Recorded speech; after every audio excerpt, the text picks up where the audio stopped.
Hey everyone, this is Dr. Shivanshu Kaushik and we are going to cover the endocrine part in this video. So we'll be covering all the systems from first aid and I'll be telling you all the integration with different systems as well, all the high yield part. And in this video we are going to cover the endocrine embryology as well as anatomy part. So this is going to be a short video. So let us start without wasting any time, that is thyroid development. Now remember, thyroid develops from thyroid diverticulum, right? Thyroid diverticulum is present at the base of the pharynx or the floor of the pharynx, and then it descends in the neck and it will form the thyroid gland, right? For example, suppose this is thyroid diverticulum, it will come down in the neck and it will form the thyroid tissue. Now this thyroid tissue, it's connected to the base of tongue as well. How? Via thyroglossal duct, right? This is as simple as that. Now this thyroglossal duct in adults generally it disappears, but sometimes it can persist and it will be known as the thyroglossal duct cyst. Now come about thyroglossal duct. There can be two remnants of the thyroglossal duct cyst, above and below. Now foramen cecum, and if we are talking about the thyroid part near the thyroid, the remnant is known as the pyramidal lobe of the thyroid. These are the normal remnant, you don't have to remember it. Very important. Now I have told you this thyroid thyroid diverticulum, it descends, right? But what if there is a failure of descent? It will leads to very important lingual thyroid. There will be a thyroid gland present at the base of the tongue, which is not supposed to be there. So this is known as the ectopic tissue, right? So there will be the most common ectopic thyroid tissue site is very important, lingual thyroid. You have to write it here. It is due to failure of descent, right? The thyroid diverticulum fails to descend due to failure of descent of thyroid diverticulum, right?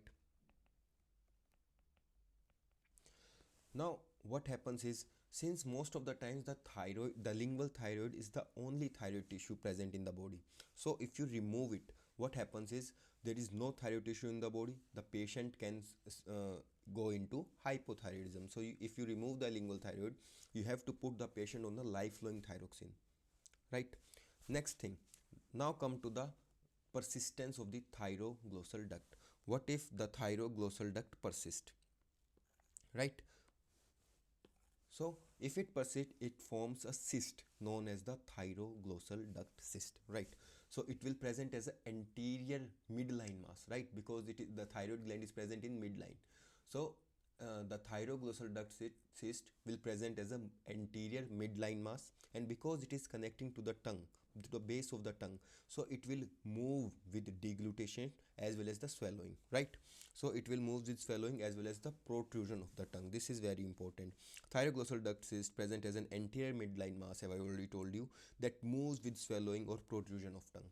Now very important part, what is the differential to it? The differential diagnosis can be pharyngeal cleft cyst, means where there is a when there is a pharyngeal cleft that persists in adulthood, it is known as the pharyngeal cleft cyst. Okay, now let us come to the differentials. See, thyroglossal duct cyst, as I already told you, it is present as an anterior midline mass, okay? While pharyngeal cleft cyst, it present as a lateral neck mass, okay? It will present on the lateral side, lateral neck mass. And very important, generally it is anterior to sternocleidomastoid muscle. This is the sternocleidomastoid muscle, right? Anterior to this, if there is a swelling, you can think of the pharyngeal cleft cyst, right? Very important, has been asked. Then comes the very important, it moves with protrusion of tongue, yes sir. While it doesn't move with the protrusion of tongue, because it is not connected to the tongue, right? While thyroglossal duct is connected to the tongue, right? Then comes the next thing, very important, thyroid follicular cells. These are the, remember, these are the thyroglossal cells, these are the follicles, these are the thyroid follicles, right?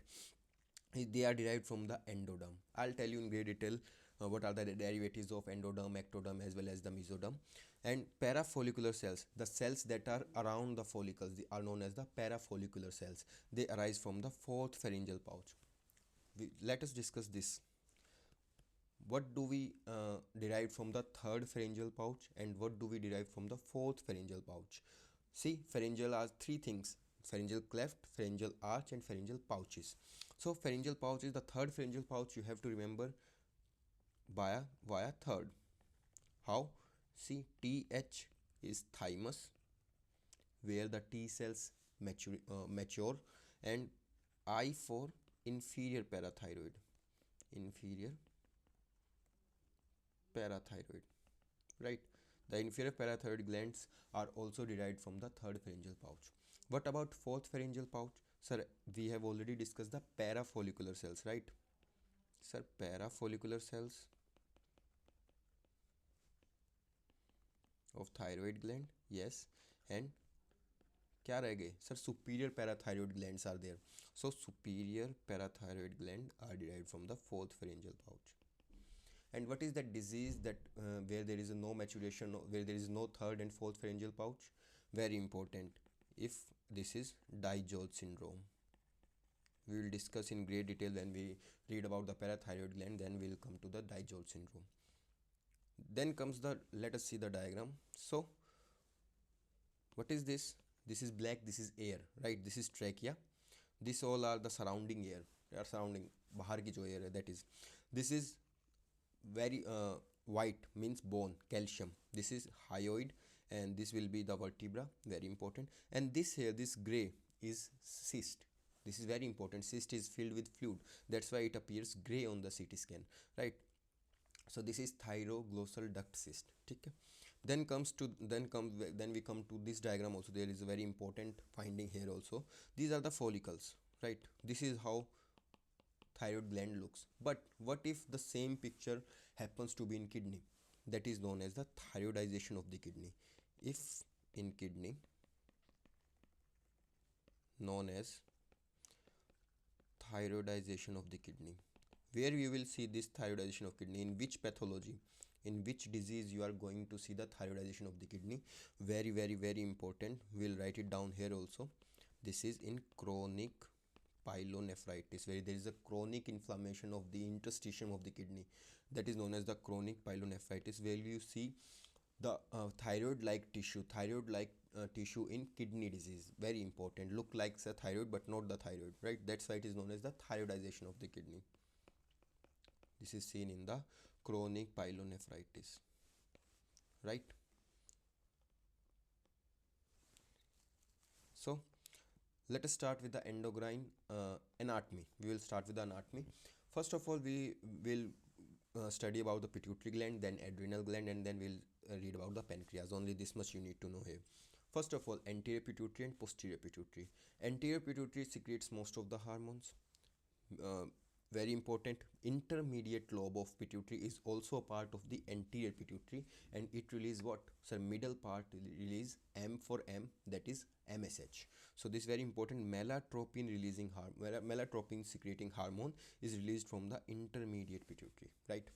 Then comes the posterior pituitary. What are the hormones that are released from the posterior pituitary? Sir, very important. Only two hormones are there. Yes sir, the one is ADH and the other is oxytocin. Well, they are made in hypothalamus, they are stored in the posterior pituitary. Very important. This what are the nuclei in hypothalamus that made these hormones? Sir, in hypothalamus there are two nuclei. One is supraventricular and one is paraventricular and one is supraoptic. Paraventricular, see, paraventricular, it releases mainly oxytocin, right? It mainly makes oxytocin, while supraoptic it makes ADH. How to remember? Remember SAD. Supraoptic nucleus makes the ADH hormone. As simple as that. Now before we go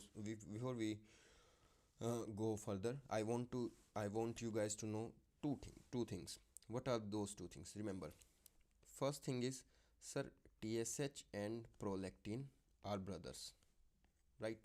Same as ACTH and MSH. So these are brothers. What I want you to know about brothers? See, let me write here. See, we know TRH that is released from the hypothalamus. It stimulates the thyroid, stimulates the pituitary to release the TSH.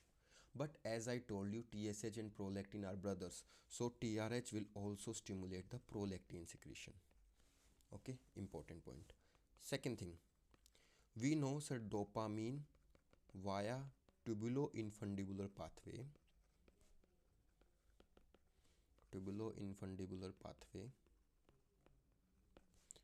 inhibits the prolactin secretion. Okay, right? So what do we mean by dopamine also inhibits the TSH as well? Okay, so dopamine will also inhibit the TSH secretion as well, as prolactin and TSH are brothers. Same with ACTH and MSH. Sir, ACTH and MSH.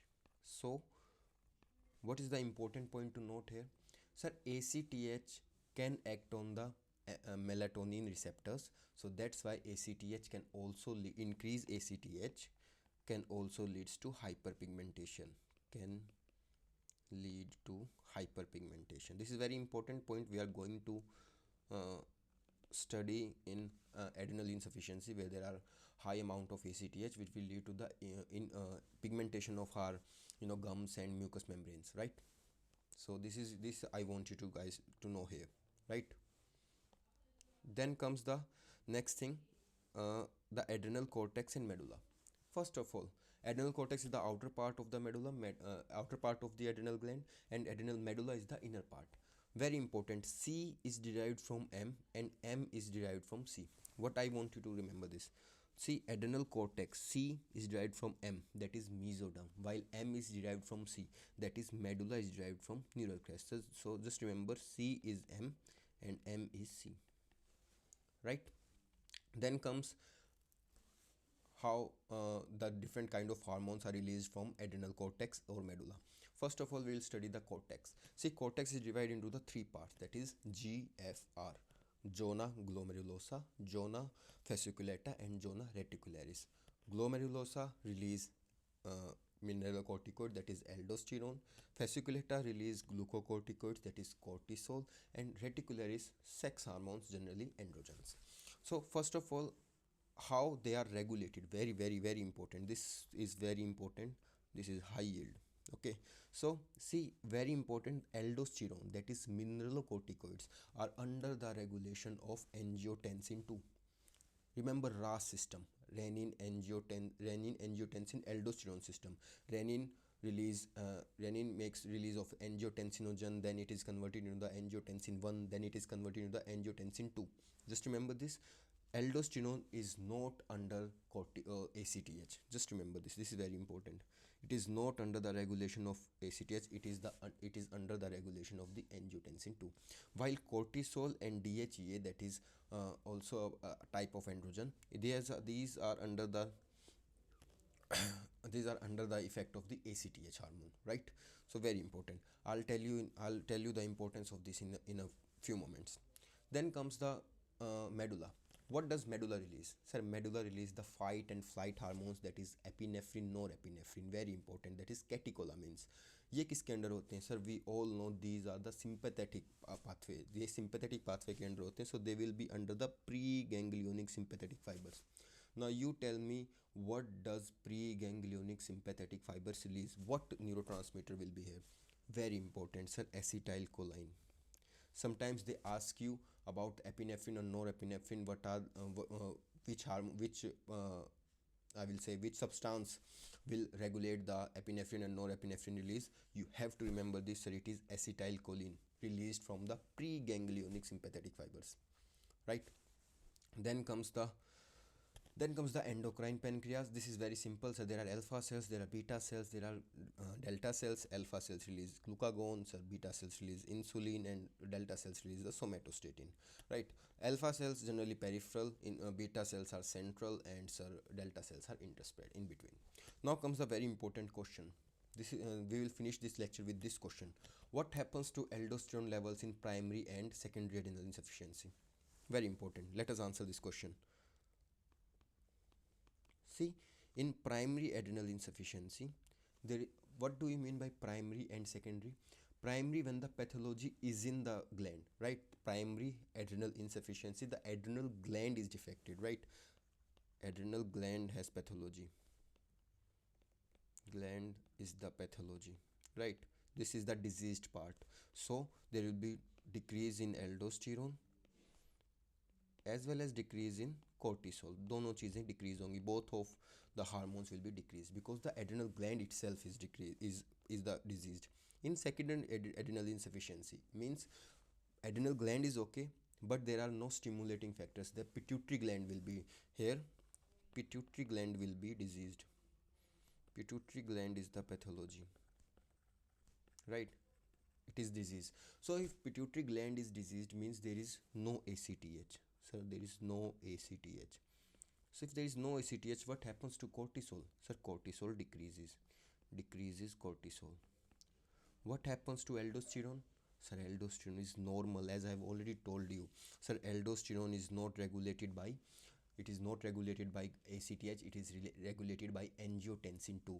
ठीक है, so it will be the normal aldosterone. You have to remember this has been asked in secondary adrenal insufficiency, the aldosterone levels are normal, very important. ठीक है, so in this video only this much. In next video we will start with the endocrine physiology.